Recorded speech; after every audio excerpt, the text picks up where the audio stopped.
Mesdames, Mesdemoiselles, Messieurs, bonjour et bienvenue si vous nous rejoignez en direct depuis Pau, capitale du Béarn et capitale des Pyrénées pour cette 80e édition du Grand Prix de Pau et la première course Sprint Cup by Feugnot à laquelle nous allons assister dans quelques instants. Vous les voyez tous se mettre en place, ces pilotes qui vont se défier et qui vont s'opposer sur ce tracé urbain inchangé depuis 1935 maintenant, avec ces 2 km 760 d'exigence, de précision, ces 2 km de circuit installé intramuros. Vous voyez la météo qui est celle du week-end. Oui, tout peut arriver, tout est changeant et tout a changé d'ailleurs hier pour les séances d'essais libres et qualificatives qui ont précédé cette compétition. Bonjour mon cher Alexandre.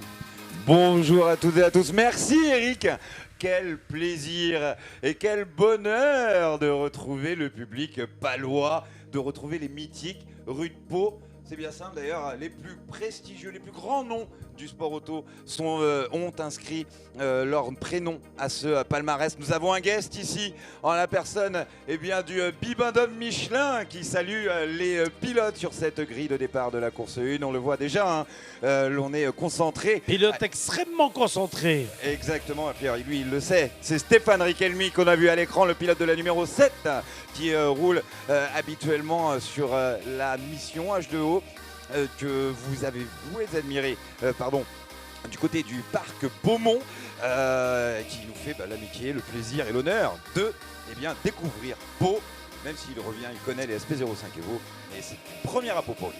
Absolument, et on le voit ici, on voit ici à l'image des autres compétiteurs qui vont s'élancer sur ces bolides qui sont eux aussi passés au bas carbone cette année, Alexandre. Exactement, grâce à notre partenaire technique Total Energy qui a mis les moyens techniques humains pour développer un carburant à faible émission en gardant toujours à l'esprit des choses qui étaient non négociables, c'est-à-dire la même exigence de performance et surtout garder la fiabilité de notre moteur 308 GTI qui est extrêmement fiable, on n'a eu aucun problème et l'on voulait voir comment l'on pouvait aller vers être plus vertueux, aller réduire déjà les émissions et Total Energy y est arrivé en gardant, on vous le dit, le même niveau de performance, voire même mieux puisqu'on est plus vite qu'en 2019 ici dans les rues de Pau, donc c'est exceptionnel. Ça permet de saluer nos amis de Total Energy qui sont présents d'ailleurs pour assister à cette course comme à l'ensemble du meeting. Total Energy, un des partenaires premium de ce Grand Prix de Pau édition 2023, 80e édition, avec donc cette course support qui va démarrer dans quelques instants maintenant. Le principe de la course. 19 minutes et un tour de pure action ici même dans les rues de Pau. C'est là où franchement en plus on a des gens qui ont gagné ici, on va le voir à l'écran, la voiture orange, la 27, c'est Jesse Bouet, c'est lui qui part en pole position, il a gagné en Formule Renault Europe, vous le voyez à l'écran si vous nous suivez sur les réseaux sociaux.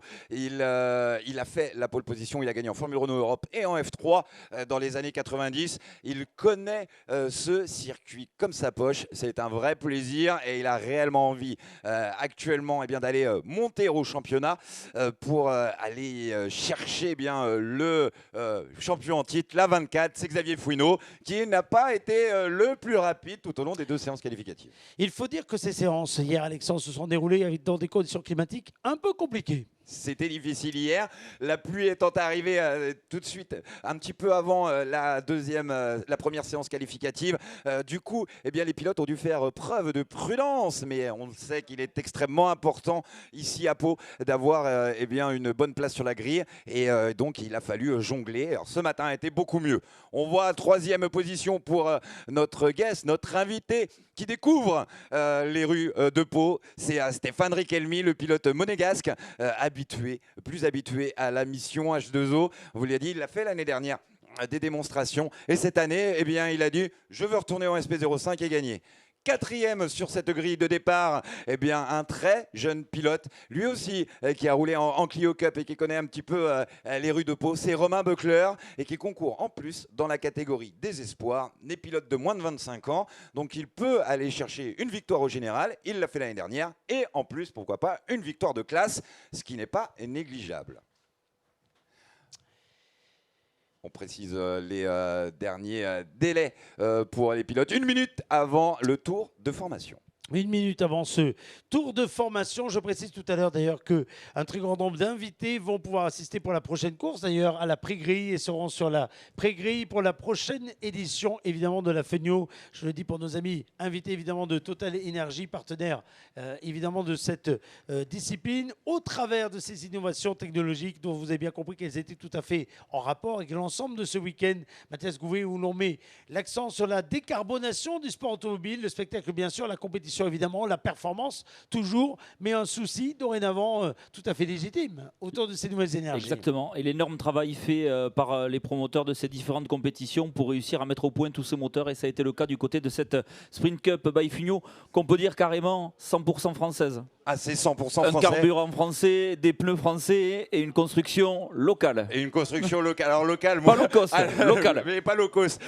Construit au Mans, à Allonne, à 10 minutes du circuit. Moteur 308 GTI de 270 chevaux d'origine, 670 kg. Pneus Michelin slick pour eh bien, l'ensemble des pilotes, avec une question de maîtrise des coûts. Et donc les pneus doivent faire 2 meetings. Et notre partenaire technique Michelin le fait haut la main. Donc là, ils utilisent les pneus du premier meeting qui a lieu en Italie. Place maintenant à la grille de départ et boîte Sadev 6 rapports séquentiels. Avec la pole position de la 27, Jesse Bouet, la deuxième place de Xavier Fouineau, la numéro 24. Exactement, troisième place, deuxième ligne pour le monégasque, le gars Stéphane Richelmy, avec à ses côtés le tout jeune pilote leader de la catégorie espoir, Romain Beucler. Troisième ligne pour la 77 de Alex Gann en cinquième position et la 66 de Jonathan Dessin, sixième. Septième place pour Benoît Éveillard qui partage le volant, et donc ce sera tout à l'heure Louis Fournier qui prendra sa place pour la course 2. Franck Lefebvre, leader de la catégorie des gentlemen, les pilotes d'expérience, partira à la 8e place. Neuvième position pour la 23 d'Olivier Gauclair. La 53 de Léonard Heidegger est 10e. 11e place pour notre pilote israélien Dekelnar du Belt Racing, qui lui veut absolument aller décrocher sa première victoire ici. Jean-Claude Roland se partira de la 12e position. La 21 de Bruno Frétin est 13e. Jérémy Siffer, combien connu, on en parlera pendant la course, avec la 54 et 14e. 15e place pour le pilote team manager de la MGB Sport Racing, Dominique Arnoux.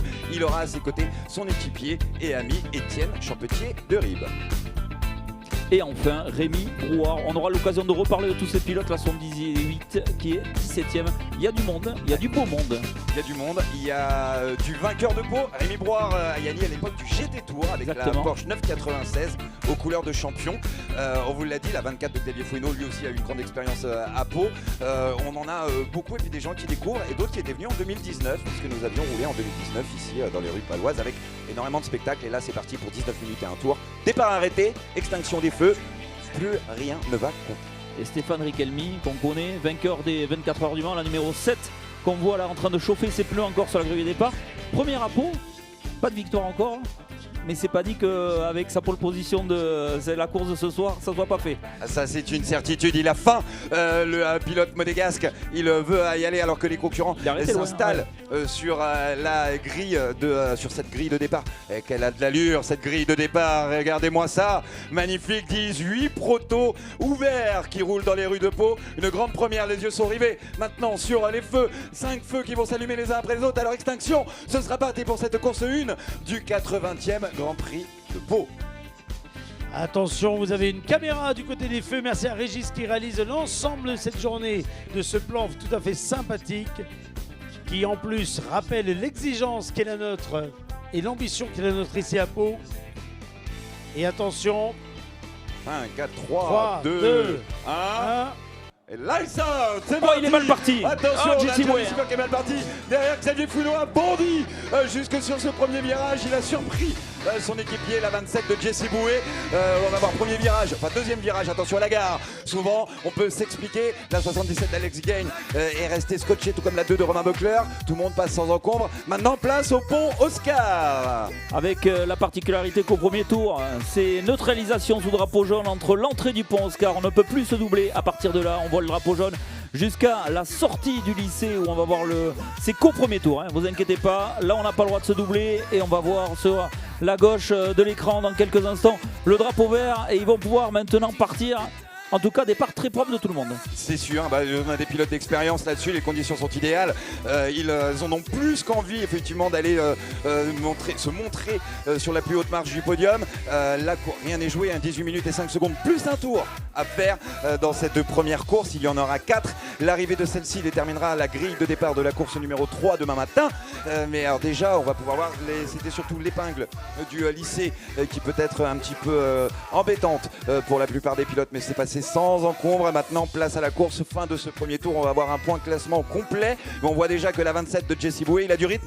Il est blotti dans le diffuseur de son équipier de la 24, Xavier Fouillot. Il me semble que les 3 premiers ont déjà fait un petit peu le gap. Hein. Ça creuse l'écart. Attention à la 66 de Jonathan Dessens derrière, mais on a surtout la 2 de Romain Buckler. Rien n'est fait. Alex Gaines lui a raté un petit peu plus son départ, mais il est toujours au contact derrière. Il y va. Oh. La 27 de Jesse Boué s'est montrée. Est-ce que ça s'est montré dans les... Surprise. Surprise. On attend du coup la remontée vers le pont Oscar pour l'ensemble des pilotes. Pas d'information, non, pas de changement devant. Pour le moment, on a vu la 24 de Xavier Fouinot, toujours devant. On est un peu plus loin dans le classement. C'est Jeremy Seifert qui va sur la 83 de Dominique Arnaud. On a des... Ça lui met les pneus ou c'est de la pluie? Le drapeau jaune du côté du pont Oscar. Oh, est-ce que c'est pas les 2 premiers? Oh, Xavier Fouinot. Jesse Boué qui a loupé son freinage. Il a touché. Jesse Boué n'est plus là. Et Jesse Boué en travers au pont Oscar. Et Stéphane Riquelme aussi bloqué. Ou pas, safety car, je pense il va y avoir des déchets sur la piste. Il y a des débris sur la piste. Attention, pas crever. Hein. Oui, exactement, vous avez raison, les pneus Michelin, certes endurants, certes performants, ça fait safety car. Oui, voilà. Safety car, messieurs. Que d'actions nous avons eu. Bon, allez, je suis pas sûr que l'aéro c'est pas le même look. C'est pas le même look. Alors attendez, parce que là, pour le coup, ça va nous changer les bouleverser le classement. La première victoire. Ah non, Riquelme. Non, Riquelme aussi qui a été pris. Riquelme derrière, oui, Riquelme n'a pas pu passer. La voiture ne semble pas abîmée, mais il n'a pas pu passer. On l'a vu manœuvrer. Ouais, il est 9ème pour le coup. Il est 9ème, alors là, ça va être la grosse remontée. Hein. Ça va être le gros énervement. Alors, entre la 27 et la 24, les 2 équipiers au HMC Racing, il y a beaucoup de travail sur la carrosserie. Alors, c'est plus impressionnant qu'autre chose, hein, généralement. Le diffuseur est abîmé. On voit le feu de pluie qui se balade. Ouais. Mais il ramène la voiture, hein, Xavier Fouinot. Et Jesse Boué a pu partir en tout cas la voiture sur ses roues. Vu l'arrière de Xavier Fouinot, je pense que l'avant de Jesse Boué, même si les voitures sont très costauds, doit être quand même aussi un petit peu. Il reste en piste, Xavier Fouinot. Mais non. Il veut marquer des points. Alors là, il va avoir le drapeau noir et orange, je pense par contre. Hein. Si il estime que la voiture roule droit, pourquoi pas. Hein. Et regardez à l'arrière. Oh là là, mais quoi va-t-il faire? Je suis pas sûr qu'on le laisse en piste.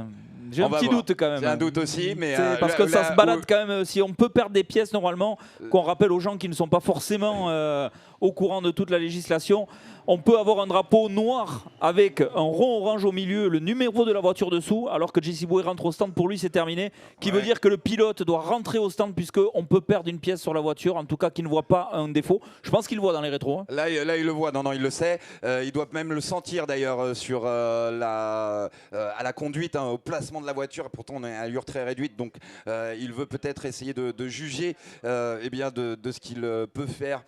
Ou pas. Alors Jesse Boué lui est rentré la 27 dans la voie des stands. Si nos amis de la réalisation peuvent nous remontrer le ralenti, ça sera avec grand plaisir. Alors qu'on nous annonce que le safety car va sortir dans ce tour. Hein, relance de course.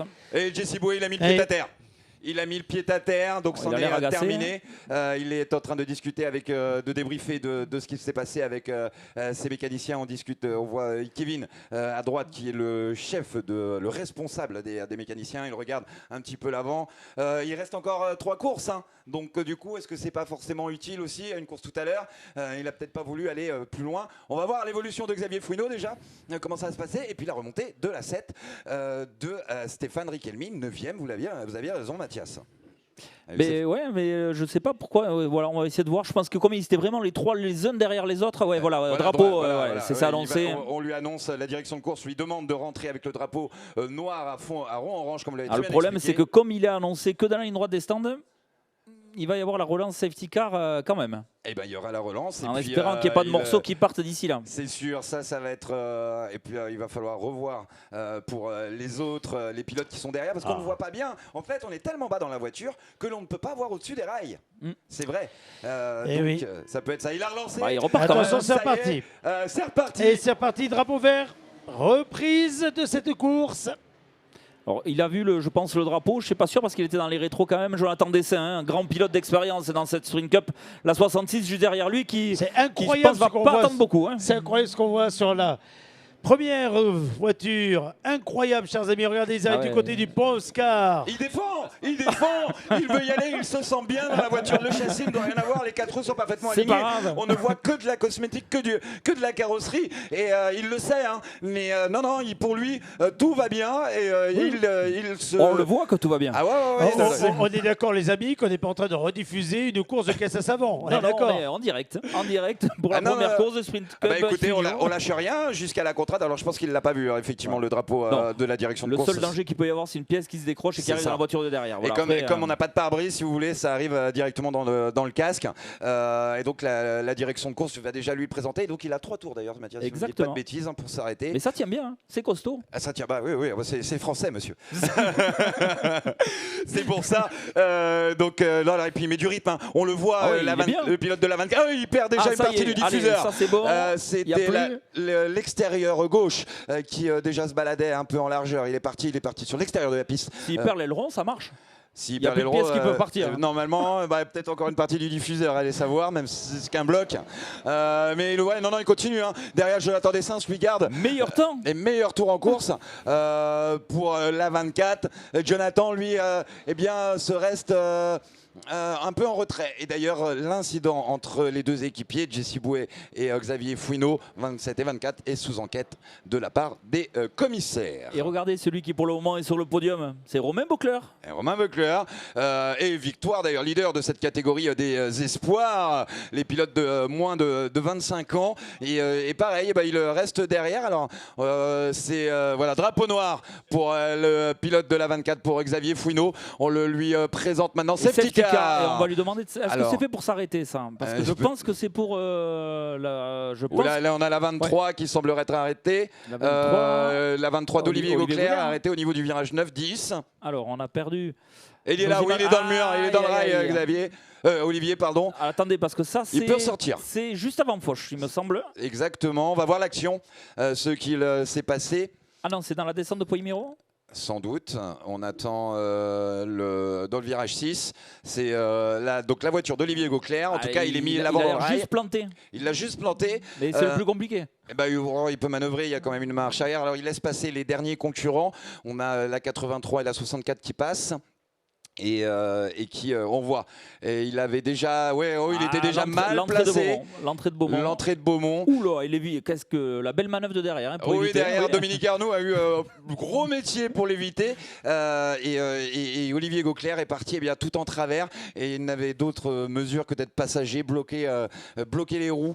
Les pneus Michelin se sont allumés, comme l'on dit dans le jargon, et pour finir d'arrêter dans la barrière. Je pense qu'il devrait pouvoir repartir. Xavier Fouineau qui rentre. Xavier Fouineau dans la voie des stands, et c'est donc Jonathan Dessin devant Romain Bocler et Alex Gagne, le pilote américain. Attention, derrière on a aussi Benoît Éveillard sur la 12 qui pourrait bien aller se mêler à la bataille. Tout est relancé, à peine à la mi-course, 9 minutes 50, on a 19 minutes plus un tour, ça va être quelque chose. Il veut voir, je pense, pour regarder. Alors, le souci, c'est que pour lui, la voiture marchait bien, ouais. Donc on lui demande de s'arrêter. Nous, on le voit, lui, comme vous le disiez très justement, Alexandre, il voit pas dans la voiture forcément, si c'est un peu tordu, mais il voit quand même que l'aileron est pas dans l'axe, mais et voilà, donc ils peuvent peut-être réparer. Il a voulu tenter sa chance, il a tenté. À réfléchir, ça marchait pas mal. Et ça marchait bien, hein. Ça marchait bien parce que d'ailleurs, j'ai presque envie de vous dire que une 26.035 pour le moment n'a pas été battue. Hein. Voilà. Et c'est son record du tour dans cette course 1. Pour Xavier Fouineau, on pousse, les mécaniciens du HMC Racing poussent la voiture. Un petit peu de boulot pour cet après-midi. La pause repas va être raccourcie. Faudra partir pour 16h30. Hein. C'est sûr. En plus, ça fait un résultat blanc, hein, pour le moment, pour le leader du championnat. Enfin, tout du moins. Compliqué. On évacue la voiture d'Olivier Gauclair grâce au travail des commissaires de piste que l'on ne saluera jamais assez. Alors que le peloton passe juste à cet instant et il ne peut pas ressortir par ses propres moyens. Non, parce que je pense que la lame avant de cette Fugno, qui est quand même assez épaisse et assez rigide pour protéger justement les pilotes en cas de choc, est bloquée sous le rail. Voilà. Et je pense qu'il n'arrive pas à le sortir. Il va falloir l'aide du 4x4.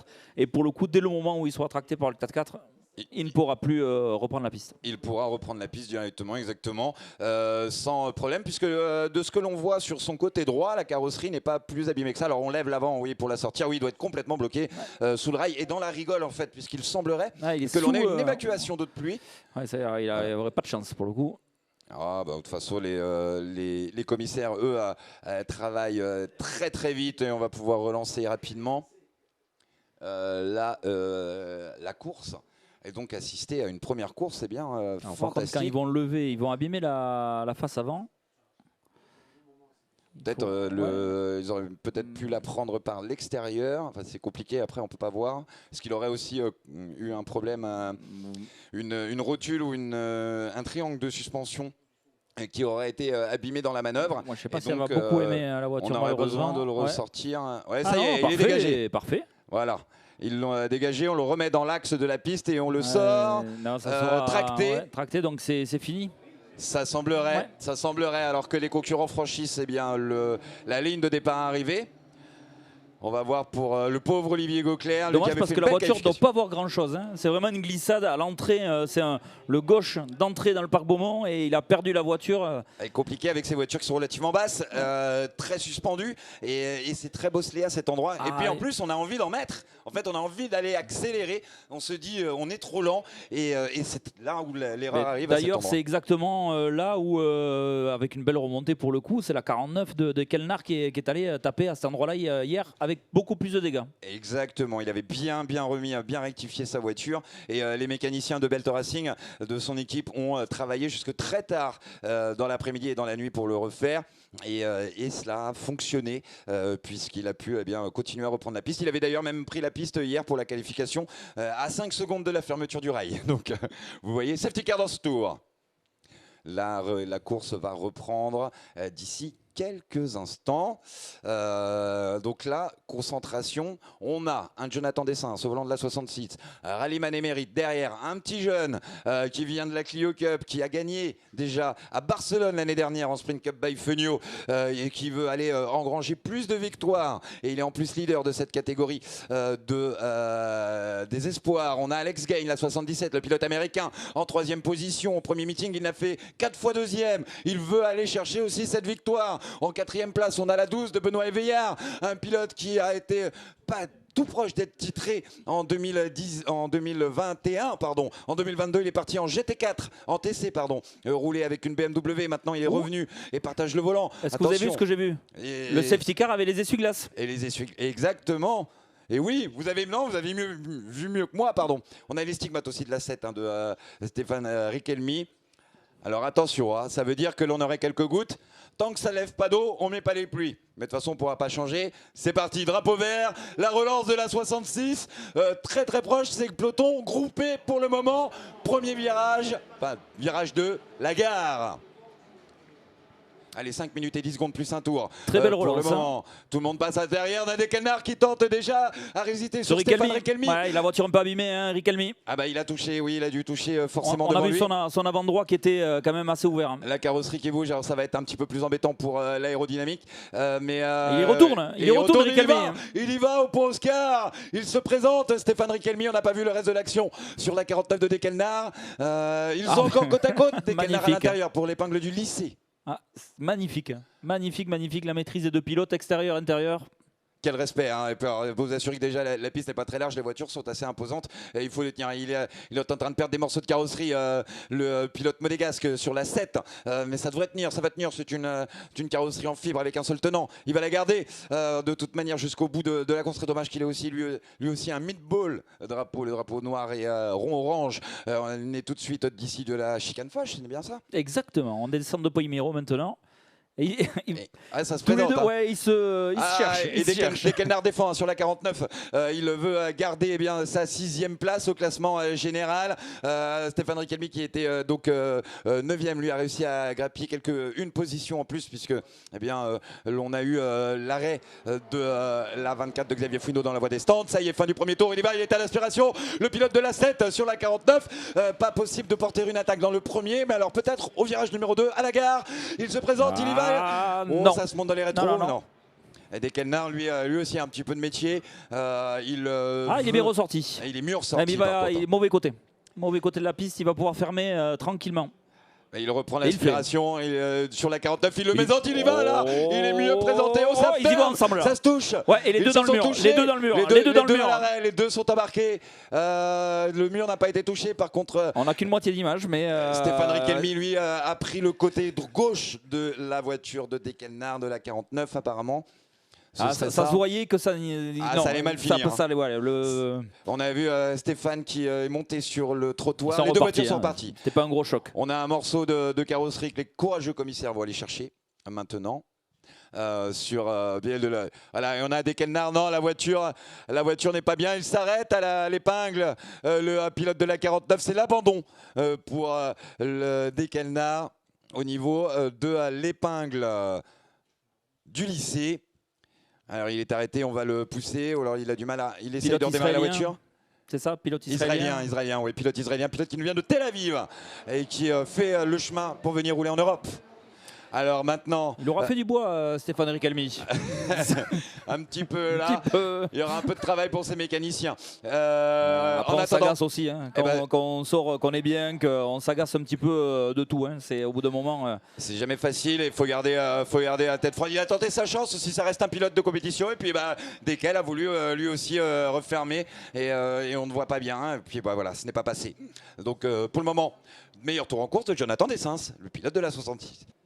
1,22, 656, hein, ça roule très très fort. Pour le moment, les quelques gouttes, micro-gouttes qui doivent tomber sur le tracé, ça ne les embête pas. On a dit qu'il a dû nettoyer le pare-brise, à mon avis, le pilote du safety car. Ouais, ou essayer de mettre le lave-glace ou le clignotant, on ne sait pas. En il vérifie si tout va bien. On a Stéphane Richelmy qui rentre dans la voie des stands. L'avant est très abîmé pour lui. Il a préféré entrer, même le volant était décalé. Donc sans doute la direction a été touchée. Il a préféré s'arrêter. Son équipier Jonathan Dessens qui mène les débats pour le moment, mais sous la pression de Romain Beucler. La 2, Alex Gain sur la 77 en 3e position est plus esselé. Il a été sans doute un peu plus... il s'est fait sans doute avoir... le gros secteur 2 de Romain Beucler. Là, il a recollé. Là, il va commencer à s'échauffer. Il reste 1 minute 20, plus un tour au chrono dans cette course 1. Là, il y a la lutte pour la victoire. Est-ce que derrière, on va regarder aussi l'écart entre Alex Gain et Benoît Éveillard, la 77 et la 12 pour le podium? C'est quand même loin. Est-ce que Benoît Éveillard sous la menace de Franck Lefebvre? Non, Benoît Éveillard arrive. On a Franck Lefebvre sur la 26 qui est leader de la catégorie des gentlemen, les pilotes d'expérience. Lui aussi un boulevard devant Jean-Claude Roland et Rémi Brouard qui se bataillent. Ah là, on a creusé les écarts. On va suivre déjà la tête de piste, la tête de course, pardon. Ici. Et la remontée, d'ailleurs, on vient de voir Jérémy Siffert qui est aux prises avec les jeunes loups de la catégorie des gentlemen. Alors Romain Beucler marque un peu le pas à la sortie de l'épingle. Il était meilleur dans le... Il m'avouait qu'il avait encore du mal dans le premier secteur. Il savait qu'il avait à chercher de la performance, mais il était très à l'aise dans le secteur 2, donc dans la deuxième partie du circuit, à partir de l'épingle. Et surtout, il veut prendre des points. Mais là, on est déjà un peu plus chez lui. Là. Et on nous annonce en direction de course qu'il y aura l'incident entre Stéphane Richelmy et Dekelnar qui sera instruit. Mais bon, pour sûrement fait de course, Stéphane Richelmy qui repart. Et il repart. Il repart, messieurs, regardez. Il repart, il prend des points, petite réparation, lui a dit la voiture va bien, roule. Et donc il va pas faire son reste. Eh bien peut-être prendre le point du meilleur tour en course, pourquoi pas. Après tout ça y est, on va rentrer dans le dernier tour. C'est maintenant, dernier tour pour les leaders. Ils sont là, côte à côte. L'on regarde 7 dixièmes, un tout petit avantage pour Romain Beucler qui grappille un petit dixième sur Jonathan Dessens. Allons-y, premier virage de la gare. Les deux sont très bien ressentis. Il est loin, le pilote du numéro 2 pour aller porter une attaque. On va voir ce que cela va donner au pont Oscar, au moins se montrer dans les rétroviseurs, mais il va falloir mettre beaucoup de pression sur Jonathan Dessens. Il est un petit peu trop loin pour faire quelque chose de fiable. Voilà, mais oui, il est pas fou furieux de toute façon, Romain Beucler. Là, on arrive chez lui, il est recollé, il a repris directement au niveau de l'épingle du lycée, mais il a du métier, le pilote devant de la 66, Jonathan Dessens. Il va être capable d'aller chercher, d'aller au moins garder cet avantage et de maintenir l'écart. Il était de 7 dixièmes. Visuellement, je ne sais pas ce que vous en pensez, Mathias, mais ça me semble être à peu près la même chose. Ouais, c'est à peu près la même chose. Peut-être qu'il revient. J'ai l'impression qu'il est un petit peu mouilleux dans le haut de Beaumont et qu'après, Jonathan Dessens ne prend pas trop de risques non plus. Hein. Non, il se dit c'est son dernier tour, c'est vraiment les derniers écarts. Ils ont creusé en plus l'écart avec Alex Gain qui sera le seul pilote quasiment à faire 3 podiums tout au long. Enfin, que des podiums tout au long de ce début de saison 2023. On attend Jonathan Dessens et Romain Beucler. Il est revenu, Romain Beucler à l'aspiration. Fallait pas un tour de plus. Et fallait vraiment pas un tour de plus. Il y va peut-être à l'aspiration. Il se colle dedans jusqu'au bout, mais sur la ligne. Victoire de Jonathan Dessens devant Romain Beucler. 3e place pour le pilote américain Alex Gain avec la 77. 4e place pour Benoît Eveillard sur la 12. On attend Franck Lefebvre, Jean-Claude Roland et Rémi Broire qui sont 5, 6, 7. Franck Lefebvre vainqueur en gentleman. La 26, 5e. 6e place. Le podium gentleman. Le podium gentleman. Alors là, ils n'ont pas eu le temps de s'expliquer, mais je peux vous assurer que généralement, ça y va aussi avec beaucoup de cœur et de mérite. Jean-Claude Roland, 2e des gentlemen. À l'instant, c'est acté. Et Rémi Broire qui regoute encore avec le podium de Pau après le GT Tour dans la catégorie des gentlemen. Jérémy Siffert, donc 2e de la catégorie des espoirs, ici même dans les rues de Pau. Quelle très belle course avec la complicité évidemment de Total Energy au niveau de cette propulsion e-fuels pour les Fenio que l'on retrouvera également cet après-midi pour une 2e course. Ici sur le tracé palois, vous voyez les signes amicaux des commissaires de course à l'encontre de ces pilotes qui ont fait le spectacle, qui ont habillé cette compétition, qui se sont déshabillés parfois du côté de la carrosserie, mais qui, mon cher Alexandre, ont tout donné, y compris évidemment pour le podium, mais y compris pour les points également de leur championnat. C'est extrêmement important parce que chaque course compte, il y en a 4, on n'enlève pas les plus mauvais résultats et c'est vraiment là, et puis Pau permettez-moi l'expression, mais c'est un morceau de bravoure, de générosité. Et la moindre erreur se paye cash, on l'a vu, et ça va être encore le cas pour les 3 prochaines courses. Pour un morceau de bravoure et de générosité, c'est sur ces belles paroles que l'on va marquer de petites pauses musicales, non pas musicales mais publicitaires. Le temps pour vous de regagner le podium, situé cette année au cœur du paddock ici pour y accueillir les pilotes et ainsi récompenser ce classement que vous voyez ici s'afficher à l'écran et qui promet ma foi une belle revanche tout à l'heure. Parce qu'à mon avis, on va vite s'activer du côté du paddock situé du côté de Cernam pour remettre en place tous ces bolides. On reconvite cet après-midi. Et on repart cet après-midi avec les résultats. Cette fois, l'ordre d'arrivée sera le résultat de le résultat de la qualification numéro 2 de ce matin. Et donc, c'est la 7 de Stéphane Riquelme qui part en pole position devant la 24 de Xavier Fouineau et la 27 de Jesse Bouet. Donc, c'est presque les 3 mêmes premiers dans un ordre différent. On a vu ce qui s'est passé en course 1. Revanche en course 2. Ça sera tout à l'heure à 16h. Chers amis, si vous nous rejoignez, soyez les bienvenus. 80e édition du Grand Prix de Pau. A tout de suite.